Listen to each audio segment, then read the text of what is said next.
মৰয়াৰ দুপাখি মোৰ মনৰ বতৰা পঠিয়ালো তোমালে তুমি আদৰি ল'বা পাৰো বতৰা কি যে বুকু ভৰা মোৰে মন বননিত তুলিলে নমস্কাৰ, আপোনালোকে চাই আছে সপোন আছামিজ ইউটিউব চেনেল। আশা কৰোঁ আপোনালোক সকলোৱে ভালে কুশলে আছে আৰু ময়ো ভালে আছোঁ। কবিতাৰ শিৰোনাম অজগৰ। কেনে আছ ভাইটি? তই চাগে এতিয়া চাহাবৰ আসন পালি। আচলতে ক'বলৈ গ'লে অসমত প্ৰতিভাৰ কোনো অভাৱ নাই। তেনেগৰাকী মই প্ৰতিভাৱান যুৱকক চিনাকি কৰাই দিবলৈ ওলাইছোঁ আৰু আপোনালোকে হয়তো চিনি পাইছে। গতিকে এই চেগতে মই তেওঁক মোৰ সপোন চেনেলটোৰ মজিয়ালৈ মৰমৰ আন্তৰিকতাৰে স্বাগতম জনাইছোঁ। গতিকে আহক আমি পোনে পোনে তেওঁৰ ওচৰলৈ যাওঁ আৰু তেওঁৰ চমু পৰিচয়টো আমি জানি লওঁ। গতিকে দাদা, আপোনাক পোনপ্ৰথমতে মোৰ চেনেলটিলৈ স্বাগতম জনাইছোঁ। হয়, আপোনাৰ পৰিচয়টো আমাৰ ভিউৱাৰ্ছৰ আগত চমুকৈ তুলি ধৰক। ধন্যবাদ জনাইছোঁ। প্ৰথমতে হয়, ভাতৃপ্ৰতিম মোৰ অজয় হয়, আৰু সপোন চেনেলটোলৈ ধন্যবাদ জনাইছোঁ ইয়ালৈ মোক আদৰি অনাৰ বাবে।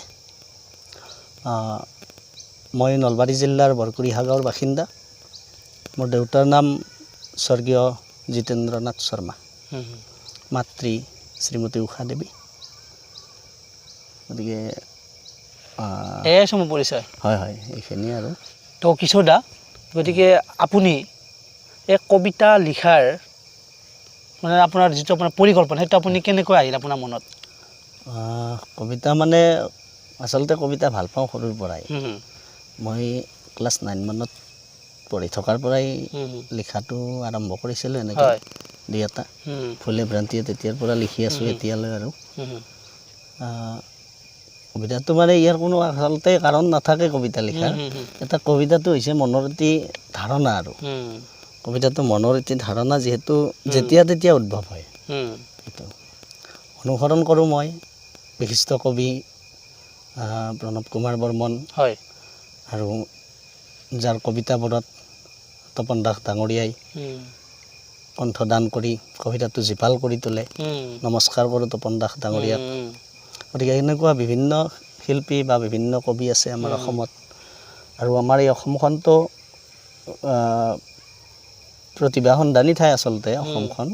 অসমত প্ৰতিভাৰ কোনো অভাৱ নাই। গতিকে তেওঁলোকক অনুসৰণ কৰোঁ, লিখাৰ চেষ্টা কৰোঁ। আপুনি এনেই লিখা মিলা কামবিলাক আপুনি এনেই কেতিয়াৰ পৰা আৰম্ভ কৰিছে কৰিবলৈ, এই কবিতা লিখা বা তেনেকুৱা কিছুমান মই লিখা মিলা কাম? আপুনি ক্লাছ 9 মানত থকাৰ পৰাই লিখাৰ এটা ভাৱ জাগিছিল। 9 মানৰ পৰাই? আচলতে এনেকুৱা কবিতাবোৰ পঢ়ি পঢ়ি নিজৰো লিখাৰ এটা আগ্ৰহ জাগিল। ভাল পাওঁ কবিতা পঢ়ি, কবিতা লিখি। হয়, নাজানো লিখাবিলাক কিমান দূৰ সফল হয় বাৰু। আপুনি এতিয়া বৰ্তমান কেইটামান কবিতা আপুনি লিখিলে? লিখি আছোঁ বাৰু। অলপতে এটা আপোনাৰ কবিতা এটা খুব তাৰমানে অলপ ছ'চিয়েল মিডিয়াত ভাইৰেল হৈছিলে আপোনাৰ অজগৰ বুলি। গতিকে কবিতাটো মই আপোনালোকক গোটেইখিনি শুনাম। গতিকে আপোনালোকে আৰম্ভণিতে অলপমান শুনিলেই, গতিকে সেই কবিতাটো মই আপোনালোকক শুনাম।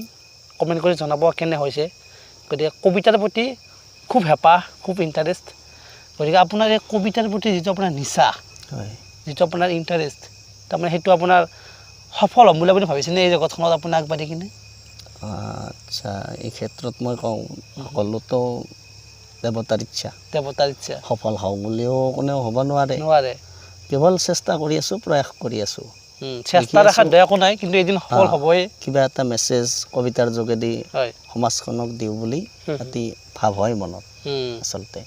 আৰু সফল হ'বৰতো লিখক হিচাপে বা কবি হিচাপে সফল হ'বৰ মন এটি থাকেই। মন থাকে, সকলোৰে থাকে। কিন্তু সেইমতে মোৰ লিখাবোৰো যোগ্য হ'ব লাগিব আচলতে। কিমান দূৰ এইখিনি গ্ৰহণযোগ্য হৈছে লিখাবোৰ মই ক'ব নোৱাৰোঁ ঠিক। তো কমেণ্ট কৰি জনাব আপোনালোকে। গতিকে কবিতাটো আপোনালোকে গোটেইখিনি শুনাব, গোটেইখিনি হেৰি। আপুনি এই কবিতাৰ যিটো আপুনি লিখিছে, অজগৰ বুলি এটা লিখিছে, ইয়াৰ আগতো আপুনি কিবা কিবি লিখিছে বা ছ'চিয়েল মিডিয়াতো পোৱা গৈছে আপোনাৰ কিছুমান কবিতা। গতিকে কবিতাবিলাক লিখাৰ আঁৰত আপোনাৰ কোনোবা উৎসাহ বা প্ৰেৰণা কোনোবা আছে নেকি? নে আপুনি নিজেই চিন্তা চৰ্চা কৰি কিনে আপুনি কবিতা লিখাৰ মাধ্যমত আপুনি আচলতে আগবাঢ়ি গৈছে প্ৰেৰণা বুলি ক'বলৈ গ'লে হয় মই কবিতা সৰুৰ পৰাই পঢ়ি আছোঁ হুম, যেতিয়াৰ পৰা কবিতা বুলি শব্দটো বাৰু হয় জ্ঞাত হৈছে মোৰ হুম, যে কবিতাৰ ভিতৰৰ বস্তুখিনি বুজাৰ চেষ্টা কৰোঁ হয় কবিতাবোৰতো গোটেই সহজ বস্তু নহয় নহয় নহয় তাৰ ভিতৰৰ যিখিনি গুঢ়াৰ্থ হুম, হুম, এই গুঢ়াৰ্থবিলাক আচলতে বুজাৰ চেষ্টা কৰোঁ হুম, আৰু যেতিয়া দুই এটি কবিতাত মই ভিতৰত সাৰমৰ্মখিনি জানিবলৈ চেষ্টা কৰিলোঁ হুম, যে এইটো কবিতাত ওপৰত একো নাই ভিতৰখিনি যদি চাব যাওঁ হুম, বহুখিনি বস্তু তাত অন্তৰ্ভুক্ত হৈ থাকে অন্তৰ্ভুক্ত হৈ থাকে হুম, তেতিয়াৰ পৰা আচলতে ভাৱটো জাগ্ৰত হ'ল হুম, হুম, আৰু বিভিন্ন এই খ্যাতনামা কবিসকলৰ হুম, হুম, লিখাবোৰ মই পঢ়ি পঢ়ি হুম, হুম, এটি সেনেকুৱা কবিসুলভ মনে মোৰ জন্ম পালে আৰু হুম।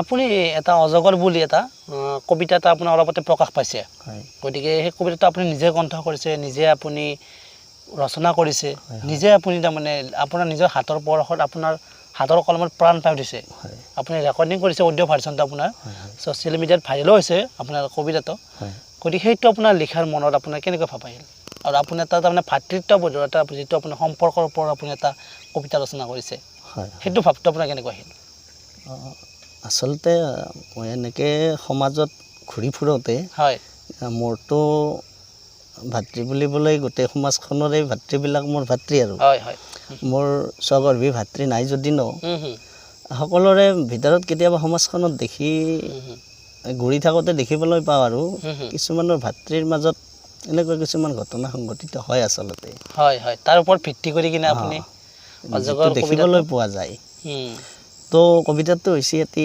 মনৰ চিন্তা চিন্তা গতিকে নিজৰ ক্ষেত্ৰতে চিন্তাটো কৰি মই এইটো সৃষ্টি কৰিলোঁ আচলতে হুম হুম কবিতাটোৰ আপুনি কাহিনীটো অকণমান আপুনি থুলমূলকৈ আমাৰ ভিউৱাৰ্ছৰ লগত চমুকৈ অকণমান আপুনি কাহিনীটো চমুকৈ থুলমূলকৈ হয় ইয়াত চাব মই থিমটো দিছোঁ আচলতে যে দেখা যায় সমাজত হয় দুজন ভাই ককাই হুম হুম কেতিয়াবা এনেকুৱা দেখা যায় যে এজন ককায়েকজন ধৰি ল'লোঁ আমি ককায়েকে বহু কষ্ট কৰিছে হুম হুম ককায়েকজনে বহু কষ্ট কৰাৰ পিছত ভাতৃক ডাঙৰ মানুহ সজাৰ ক্ষেত্ৰত হুম হুম বহু কষ্ট কৰিছে তেতিয়া যেতিয়া ভাতৃজন ওপৰলৈ উঠি যায় হুম বহু যশস্যা লাভ কৰে হুম সকলো ফালে দিয়ে আৰু হুম হুম যশস্যা যেতিয়া লাভ কৰে তেতিয়া ককায়েকৰ সেই উপকাৰখিনি কেতিয়াবা পাহৰি যায় এনেকৈ হয় হুম হুম আচলতে সেইটো ঘটিব নালাগে হুম সেইটো হ'লে সামাজিক পৰিৱেশৰ কথা থাকে তাতো হুম হুম সেইটো হোৱাটো কাম্য নহয় কাৰোৱেই নহয় হুম হুম গতিকে ভাতৃস্নেহটো যাতে ভাই ককাইসকলে হুম সদায় নিজৰ মনত অটুট ৰাখে হুম সেইটোৱে কামনা কৰি এইটো কবিতাৰ সৃষ্টি কৰিলোঁ হুম ইয়াৰ পৰা যাতে কিবা এটি মেছেজ মই সমাজখনক আচলতে দিব পায় পাৰোঁ সমাজখনত এটা ভাল মেছেজ এটা পায় হয় হয় তাৰমানে ভাতৃ আৰু আপোনাৰ ভাতৃত্বৰ যিটো সম্পৰ্ক তাৰ হয়, ওপৰত হয়। ভিত্তি কৰি কিনে আপুনি এটা কবিতা ৰচনা কৰিছিলে আৰু হয় সেই কবিতাটো যথেষ্ট সমাদৰো পাইছে আপোনাৰ কবিতাটো ছ'চিয়েল মিডিয়াত মই পাইছোঁ আপোনাৰ কবিতাটো গতিকে কবিতাটোৰ লিংকটো ডেছক্ৰিপশ্যনত মই দি দিম গতিকে আপোনালোকে যদি কবিতাবোৰ শুনিব বিচাৰে তেনেহ'লে আপোনালোকে কবিতাবোৰ শুনি চাব পাৰে এবাৰ মই ডেছক্ৰিপশ্যনত লিংকটো দি দিম ইয়াৰ পিছত আপুনি বেলেগ কিবা কবিতা লিখা মেলাৰ আপুনি প্ৰস্তুতি চলাই আছে নেকি আৰু বৰ্তমান হয় আচলতে বৰ্তমান এটি চিন্তা চৰ্চা কৰি আছোঁ এইটো জন্মদিনৰ পৰ্বক লৈ আচলতে চিন্তা হয় চৰ্চা কৰিছোঁ হয় হয় হয় হুম হুম জন্মদিনত এই যে কেণ্ডেল জ্বলাই হুম হুম আৰু কেণ্ডেল মমবাতি হয় মমবাতিডাল জ্বলাই হুম হুম আৰু সেই একেডাল মমবাতিকে ফুৱাই কিনে নুমা যিটো নুমাই দিয়ে দিয়া হয় তাৰ ওপৰতেই এটি লিখি আছোঁ আৰু তো সেইটো আপোনালোকে শুনিব পাব কম দিনৰ ভিতৰতে আহি আছে গতিকে অপেক্ষা কৰা আৰু কিছুদিন ন হয় হয় তো এতিয়া বৰ্তমান সেইটো কবিতা আৰু প্ৰকাশ পাবলৈ কিমানমান দিন আছে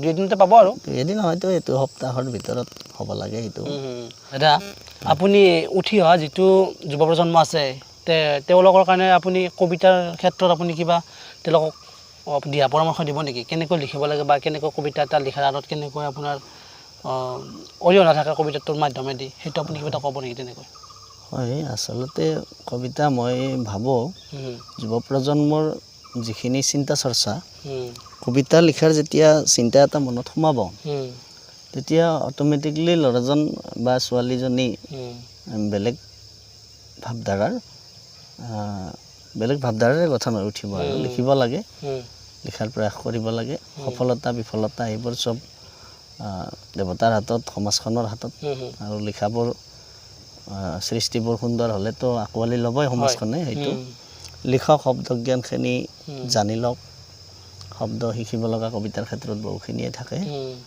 এইখিনিয়ে আৰু তো আপোনাক বহুত বহুত ধন্যবাদ আপুনি এইখিনি সময় দিলে আৰু বহুত ব্যস্ততাৰ মাজতো গতিকে আপোনালোকে গমে পালে গতিকে দাদাই নিচাদে আপোনাৰ কবিতা লিখি ভাল পায় গতিকে পেচাত কিন্তু নহয় পেচা দাদাই এগৰাকী জ্যোতিষী গতিকে আপোনাক বহুত বহুত ধন্যবাদ দিলোঁ এইখিনি সময় দিয়াৰ বাবে গতিকে দাদাৰ চেনেলৰ মই ডেছক্ৰিপশ্যনত লিংকটো দি দিম আপোনালোকে ভিডিঅ'বোৰ চাব মানে কবিতাবোৰ চাব আপোনালোকে গতিকে ভাল লাগিলে শ্বেয়াৰ কৰিব লাইক কৰিব আৰু চেনেলটো ছাবস্ক্ৰাইব কৰিব ধন্যবাদ ধন্যবাদ জনাইছোঁ কবিতাৰ শিৰোনাম অজগৰ কেনে আছ ভাইটি তই চাগে এতিয়া চাহাবৰ আসন পালি সৰগ চুব খোজা কংক্ৰিটৰ ভেটিত জিৰাই আজি চাগে কলিজাটো সলাই ললি আৰে তাহানিও লথঙা আছিল মোৰ এৰাল চিঙা দুহৰি আজিও লথঙা ভাইটি তোৰ মাটি খোৱা যুঁজাৰু দুহৰি আজি চাগে ৰদৰ সতৰো সজালি মনত পৰেনে ভাইটি কলহৰ পানী ঢালি চেপেটা উদৰ পুৰাও ভাত মুঠি তই খালে কলিজাটো ঘূৰাই পাওঁ এটি এটি দিন মোৰ মহাজনক ঘাম দিওঁ তালি মৰা চোলা আৰি তোৰ বাবে কিতাপ নিওঁ তই শোৱা খেতলিখন কোমলকৈয়ে পাৰি থওঁ ধাৰিখনত কাপোৰ পাৰি মজিয়াতেই পৰি ৰওঁ আজি চাগে বিলাতী স্নিফাৰটোকেই আপোন কৰিলি বিলাহীকাৰৰ নাৰী কোমল চিতত বহি ককায়েৰৰ বুকুচাখন ভালকৈ পাহৰিলি বিলাসিতাৰ সভাত বহি চেনেহ চাগে জ্বলাই দিলি মইতো ককাই তোৰ উশাহ দিয়া আইৰ মৰম তাকো আজি কবৰ দিলি সপোন ৰাখে উড়ি উড়ি যায় জোনাকি বাতে দে